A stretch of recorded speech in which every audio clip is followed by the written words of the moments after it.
Chères auditrices et chers auditeurs, je suis ravie de vous retrouver pour ce nouvel épisode qui va porter sur la mise en conformité au RGPD. Une solution SaaS unique en son genre, puisqu'elle est la seule à avoir été accréditée par EuroPrivacy pour accompagner les entreprises vers la certification éponyme.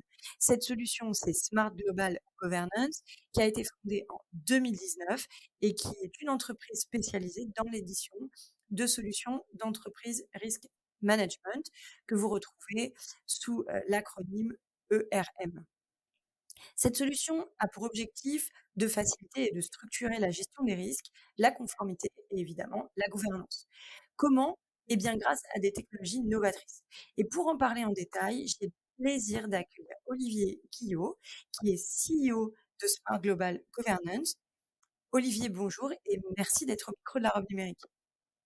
Bonjour Oriana, merci pour cette très belle introduction. Bonjour chères auditrices, bonjour chers auditeurs. Donc on va parler déjà d'EuroPrivacy avant de parler de Smart Global Governance. Donc EuroPrivacy, c'est un schéma de certification sur les traitements de données. C'est le seul schéma européen approuvé par l'European Data Protection Board.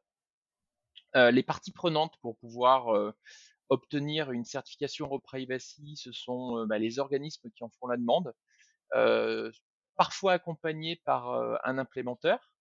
Ça se passe un peu comme une certification ISO 27001, si ce n'est que cette certification va avoir pour objet un traitement de données. Donc l'organisation et l'implémenteur préparent la certification. Ils peuvent le faire à partir de fichiers Excel. Le schéma est disponible, ou ils peuvent le faire à partir de notre solution Smart Global Governance, qui est effectivement la seule accréditée. Ça fait gagner du temps quand on veut faire certifier plusieurs traitements, et ça fait surtout gagner du temps quand il faudra maintenir la certification. Donc on prépare sa certification, ensuite on contacte, on déclare à l'autorité de contrôle qu'on veut faire certifier un certain nombre de traitements.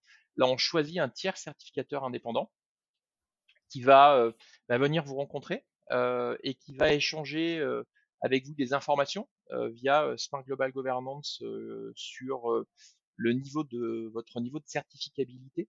Donc, j'expliquerai après en quoi c'est utile la certification, et on verra que les preuves de conformité sont indispensables pour pouvoir obtenir un avis de l'organisme tiers certificateur. Donc cet organisme tiers certificateur donne son avis si vous êtes certifiable, qui est transmis en France à la CNIL, qui va autoriser l'émission du certificat EuroPrivacy. Ce certificat sera valable 3 ans et sera réaudité tous les ans. C'est là où un outil comme le nôtre est utile, parce qu'en fait, tous les ans, il y a un audit, et en fait, tous les 3 mois, il y a une mise à jour du schéma de certification sur la base de l'évolution éventuelle du RGPD, des législations nationales, parce que les législations nationales sont couvertes, des jurisprudences et des recommandations des autorités de contrôle. Voilà, donc ça, c'est le processus. Alors après, les avantages d'EuroPrivacy, déjà, il y a un avantage méthodologique.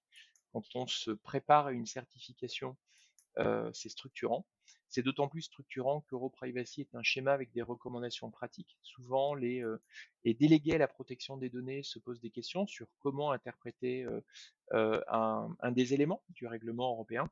Donc là, il n'y en a plus de questions à se poser. Voilà ce qu'il faut faire, voilà comment on doit le faire, voilà quelles preuves on doit fournir. Ça, c'est extrêmement structurant. En plus, il y a une communauté. Donc, il y a une communauté qui est réservée à tous ceux qui préparent la certification en privacy, dans lequel vous pouvez échanger avec vos pairs, avec des implémenteurs, et également avec des personnes en provenance des autorités de contrôle européennes. Donc ça, premier avantage, c'est structurant. Deuxième avantage, c'est valorisant. Donc c'est déjà valorisant pour les équipes qui vont contribuer à un projet RGPD. Ça peut être un objectif d'entreprise de faire certifier ces traitements. Ça peut être un élément de motivation pour des collaborateurs qui se diraient bon, encore une contrainte peut-être supplémentaire. Non, c'est aussi de montrer en interne à nos clients qu'on fait bien les choses et qu'on fait partie de la démarche de protection des données est un des domaines d'excellence supplémentaires de l'entreprise, prouvé par un audit indépendant. Alors justement, sur les domaines complémentaires dont tu parles, ma question est la suivante. Par rapport à d'autres certifications, je pense à des normes ISO, notamment en termes de sécurité, gouvernance de la donnée. Est-ce que votre solution permet de porter ce type de projet également?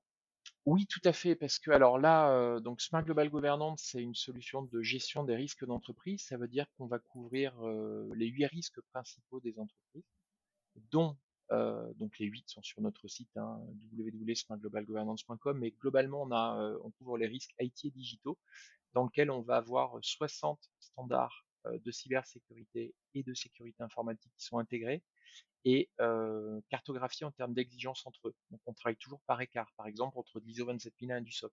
On a également un module Data and Privacy qui va couvrir le RGPD, le GDPR, les lois nationales européennes, mais également 60 autres réglementations mondiales, elles-mêmes interconnectées. Et les deux modules sont eux-mêmes interconnectés. Donc Ça veut ça dire veut dire que qu'à l'international, vous embarquez certaines réglementations locales? ouais, comme le CCPA, là on a la loi Québec 25, là on vient d'intégrer la loi au Texas, la Bill 64, qui sera mise en œuvre en juillet l'année prochaine. Donc en fait l'idée c'est toujours de travailler par écart. Donc de manière pratique, il y a 25% de points communs entre du RGPD et de l'ISO 27. Ça passe à 35 si on a du RGPD plus Europrivacy parce qu'on fournit des preuves. Donc en fait, plus on documente dans Smart Global Governance de réglementation ou de standards normatifs, plus on peut faire de choses plus rapidement. Parce qu'en fait, on va partager non seulement les exigences, la collecte des preuves, mais on va également partager euh, les, euh, les moyens de maîtrise, les plans d'action. Et on va pouvoir, si on est dans une organisation très évoluée avec du contrôle interne et de l'audit interne, on va également faciliter le travail des contrôleurs internes ou des auditeurs internes qui vont pouvoir accéder en fait aux éléments de risque et de conformité qui sont renseignés par les différentes équipes dans la solution. Donc ça apporte à minima 35% de gains de productivité sur les études qu'on a pu faire avec nos clients. Et ça peut aller à beaucoup plus selon les modules, notamment les modules de gestion de risque tiers, pas que pour de l'IT ou du RGPD, hein, pour du devoir de vigilance, pour différents sujets où là, il y a des gains à plus de 50%. Est-ce que tu peux nous parler du projet d'intégration? Mettons aujourd'hui qu'on travaille sur Excel ou dans un autre format. Combien de temps prend à peu près un projet de migration, ou en tout cas comment il est structuré? Je pense que c'est important d'expliquer les étapes de ce type de projet.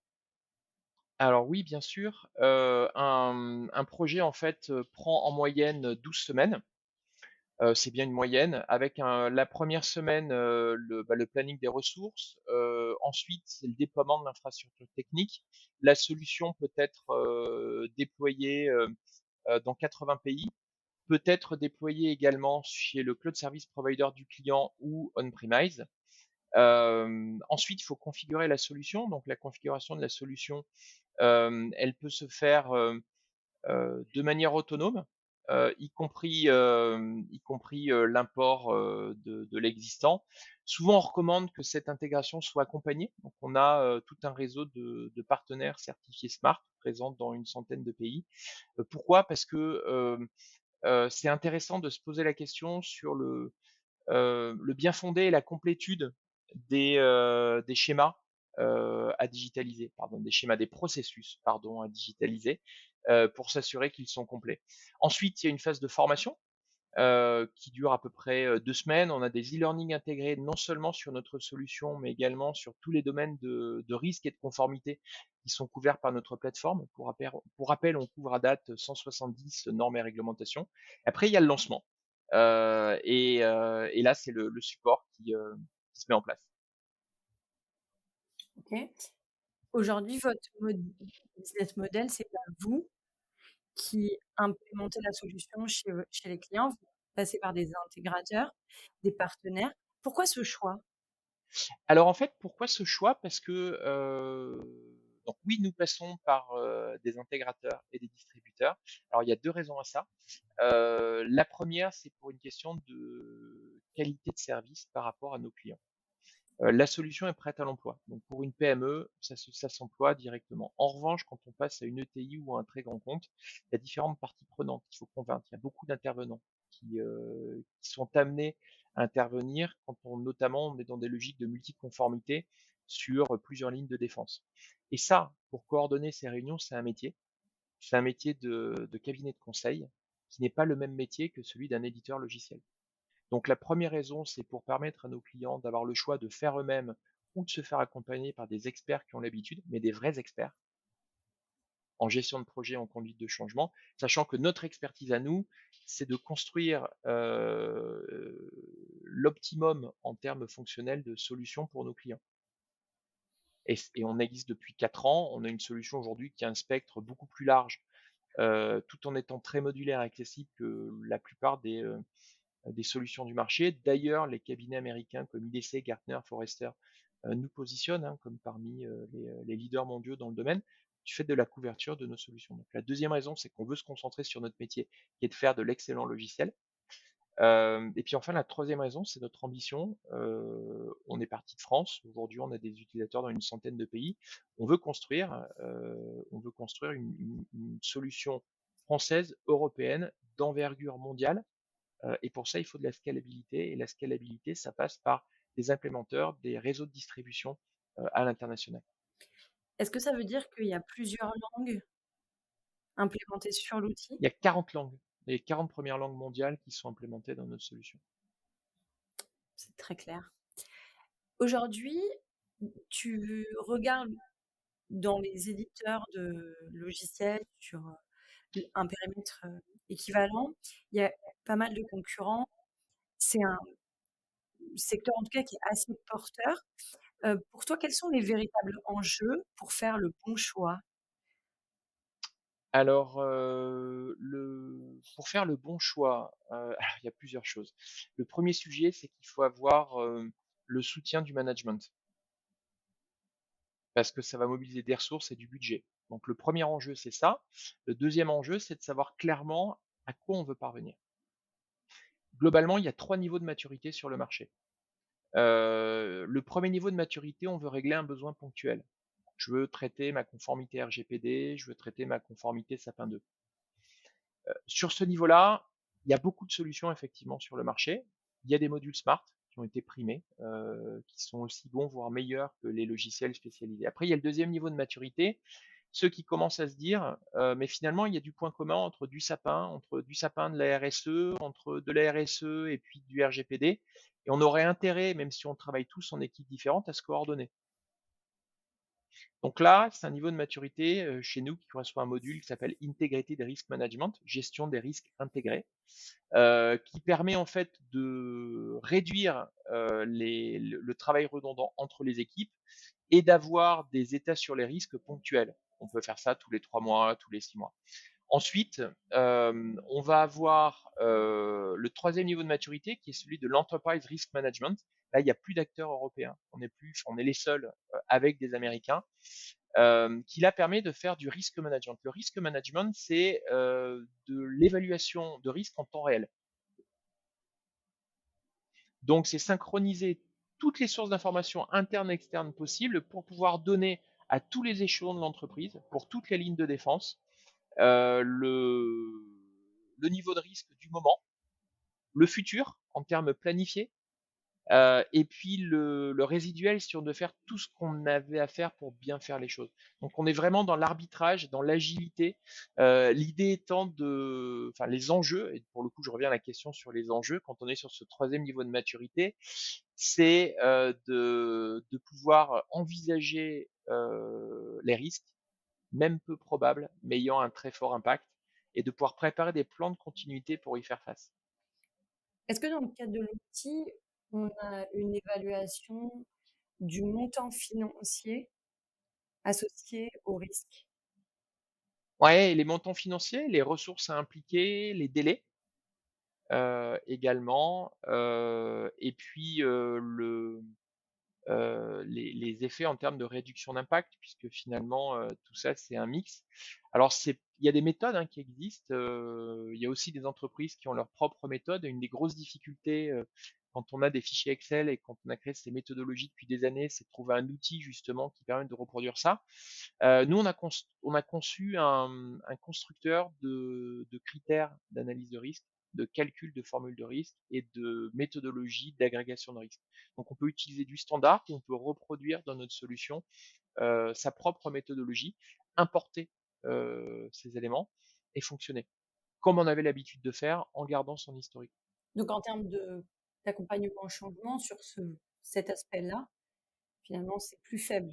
On accompagne le changement sur l'usage de l'outil, du logiciel, sa maîtrise, etc. Mais finalement, ça ne change pas le La mode de manière de pensée de travailler, ouais, ouais, ok. c'est exactement ça. Et là, mais il faut être Je- mature, ça veut dire qu'il faut avoir une méthodologie de cartographie des risques stratégiques, opérationnels, et toutes les entreprises n'ont pas ces méthodologies qui sont carrées Non, mais quand on aujourd'hui et n'est pas disponibles. mature, c'est presque plus simple d'adopter un outil et finalement d'augmenter sa maturité avec l'usage de l'outil.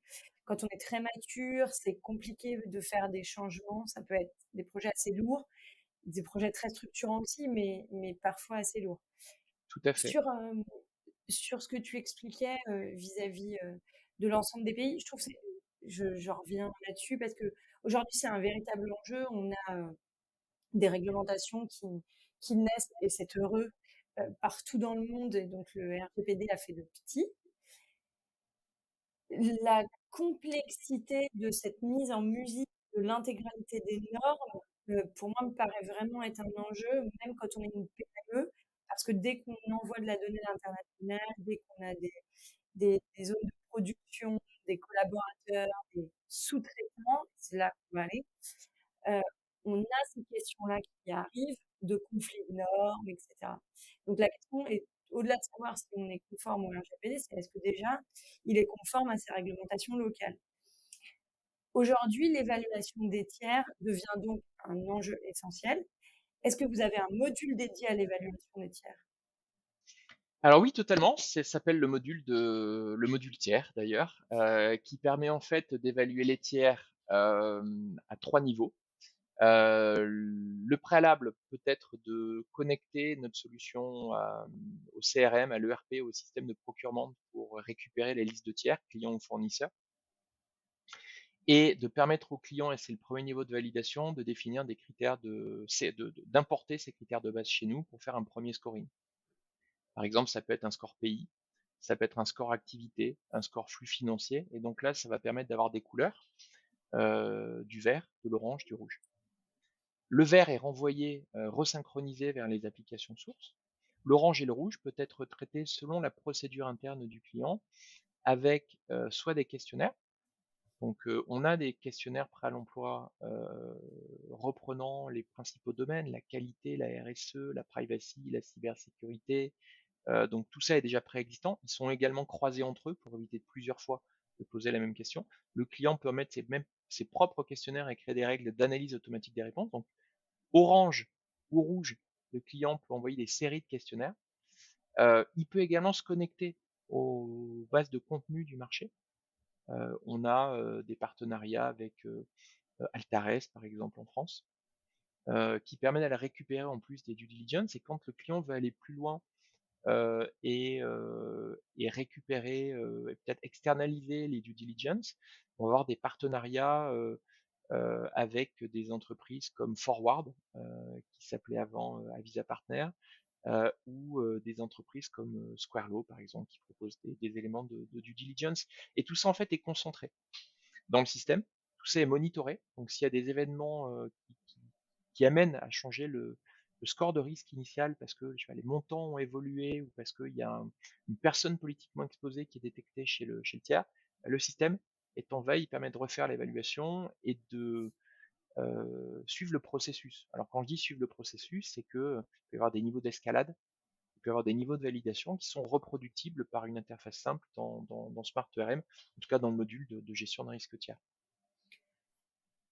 Quand tu parles enfin, d'interopérabilité ou de connexion avec d'autres logiciels, est-ce que ça veut dire aussi que dans votre solution, on embarque la possibilité, par exemple, de gérer un certain nombre de questions? Et là, je pense purement à un RGPD, l'exercice des droits, euh, un centre de préférence, etc., qui viendrait être connecté à des outils marketing qui existent déjà dans les entreprises, qu'on a dans des PME, dans des ETI, qui sont des gros du marché ou pas, mais qui permettent en tout cas de faire ce suivi et de garantir, notamment vis-à-vis des personnes, que l'exercice des droits était dans son effectivité respecté. Alors oui, alors là, ça fera partie de, alors de deux niveaux de réponse. Déjà, dans notre module Data and Privacy, on couvre tous les aspects de la privacy, du RGPD et de la privacy au niveau international. Donc, on a des modules forts de gestion de consentement avec notamment des matrices de compatibilité quand on a l'international sur la légalité des demandes et délais respectés, ce genre de choses. Donc ça, c'est déjà inclus. Ensuite, on a Smart, c'est une solution qui est ouverte. Donc on considère qu'on n'a pas de concurrents, mais on a euh, des, des entreprises avec lesquelles on peut coopérer. Par exemple, on a un accord avec Didomi, qui est une excellente solution de gestion du consentement, alors qu'on en a une. Et on travaille très bien avec eux et on peut se renvoyer des clients parce que les positionnements des produits peuvent être différents. On a des accords avec User-Centric, qui est encore une autre solution de gestion de consentement. En fait, notre vision, c'est pas tellement de chercher à vendre notre produit, mais c'est que le client puisse avoir à disposition une solution flexible qui lui permette de construire ce dont il a besoin, avec des briques Smart Global Governance, avec d'autres briques. Parce qu'au final, celui qui utilise, c'est pas nous, c'est souvent même pas même le compliance officer, ça va être un employé qui n'est pas à la conformité, qui n'est pas au risque et qui a besoin de choses efficaces. Et donc nous, on est une plateforme qui permet de produire cette efficacité à tous les échelons de l'entreprise et on est ouvert, on a plus de 400 connecteurs prêts à l'emploi et des capacités de créer des connecteurs en quelques minutes pour autant que le logiciel source dispose d'une API. Donc, il n'y a même pas besoin de programmer, c'est une interface graphique. Alors justement, tu parles des collaborateurs. Est-ce que votre solution permet une gestion un peu comme un ticketing? J'ai une demande, je suis dans le mal, euh, Ouais, justement, je ouais. demande à mon compliance officer ou à son équipe de me répondre, alors que moi je fais la com au marketing, ou parce que je suis un dépôt externalisé, j'ai un client qui a une question, qui me la raconte au travers de l'outil. Alors ouais, il y a tous ces aspects-là. Alors en fait, si on raisonne en termes de fonctionnalité, on va pouvoir gérer les réunions, les entretiens, pour avoir des pistes d'audit fiables, pour du Sapin 2 ou pour de l'ISO. On va pouvoir gérer les incidents également, de bout en bout, hein, les relier au catalogue de moyens de maîtrise ou au plan d'action, si on a ce niveau-là d'évolution. On a des systèmes d'échange, on a même des systèmes d'alerte. On a une plateforme de lanceurs d'alerte hein, dans Smart Global Governance. Euh, on va mettre à disposition pour ce dernier trimestre de cette année un nouveau module, un 11e module qui sera un module d'IA souverain et francophone qui apprendra en fait la documentation du client. Il sera également alimenté d'éléments législatifs et réglementaires issus de Smart et qui permettra finalement d'avoir une expérience de type ChatGPT, mais privée, sécurisée, souveraine, entre un employé et un compliance officer. Et donc l'idée, c'est toujours de faire gagner d'apporter une réponse tout de suite. Si la réponse n'est pas possible, de pouvoir escalader vers un compliance officer. Donc c'est ce type d'expérience qu'on va mettre à disposition de nos clients dès cette année. On arrive à la fin du podcast. À quoi tu as envie de dire non aujourd'hui? Alors moi j'ai envie de dire non, alors je vais parler politique, il faut pas, hein, mais j'ai envie de dire non à tous les antidémocrates, j'ai envie de dire non à tous les gens qui ne vont pas voter. Je pense qu'on a beaucoup de problèmes en France et qu'il faut que tout le monde prenne son bulletin de vote pour exprimer son opinion, quelle qu'elle soit, et faire en sorte qu'on ait une société plus homogène et moins conflictuelle. Voilà. À quoi tu as envie de dire oui? À quoi j'ai envie de dire oui? Eh bien, j'ai envie de dire oui à la jeunesse, j'ai envie de dire oui à l'espoir. Il y a plein de choses qui sont faisables. Il faut oser faire et on trouve ses limites qu'en cherchant à les atteindre. Merci beaucoup, Olivier, d'être venu au micro de la Revue Numérique. Merci Oriana pour cette invitation. Très bonne journée.